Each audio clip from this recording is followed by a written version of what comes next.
Video games are a favorite pastime for many around the world.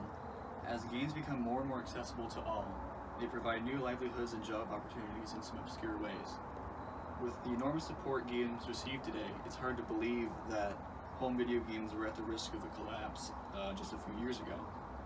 Only a couple of years before gaming would make serious marks on games such as Super Mario and The Legend of Zelda, there was a crossroads for the gaming market known as the video game crash of 1983.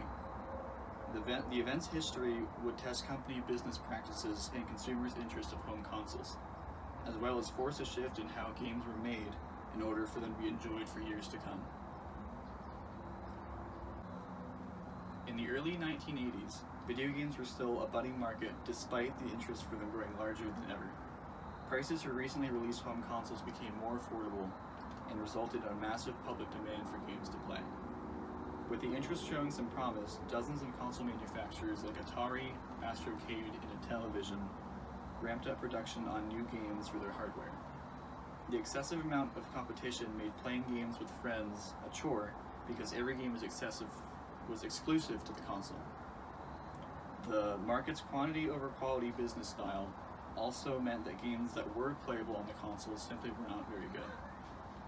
The most infamous example is Atari's 1982 game E.T. the Extraterrestrial, which had a 6-week development time and is known as the worst video game in history.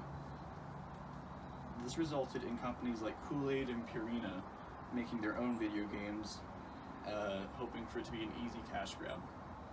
But the lowest developers would go is taking and remaking games from other developers in order to abuse the exclusivity and make an easy profit. With all these problems when using a home console, personal computers were starting to look much more enticing and capable to developers as well as consumers. In 2 years' time, the profits of gaming plummeted to 97%, adding to what seemed as the final nail in the coffin. However, a new approach would arise from the ashes another 2 years later.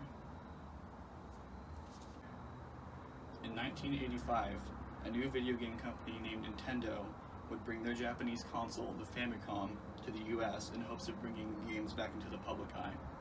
They called it the Nintendo Entertainment System and colored it in a gray and black style in order to separate from past consoles by not using the word game, and to market it as a device rather than a toy. Nintendo also aimed to solve the issue of third-party releases by installing a chip in the console that would scan for if cartridges had a Nintendo seal of approval. On top of all that, they began putting out games that not only focused on long development times and testing,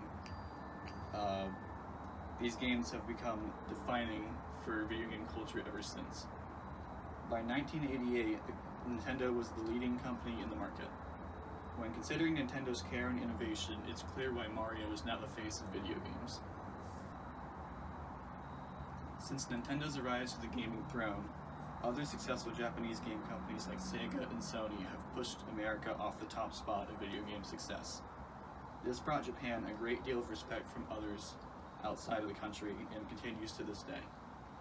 Nintendo's newfound development values have also become the core of video games for all, focusing on longer development times and testing to make great games that show the skill of the companies.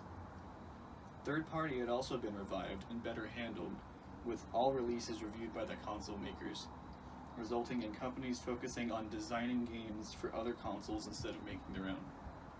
The scene had finally been set for games to come to the former glory we know of them today. The events of the video game crash stemmed from the assumption that video games were a passing fad, and that they could earn a quick buck from them. But, with a bit of faith and careful decision-making, Nintendo used the crash as a lesson in order to become the father of modern gaming. Others seem to outperform nowadays, but those new competitors wouldn't be where they are without Nintendo, as well as the great video game crash of 1983. Thank you.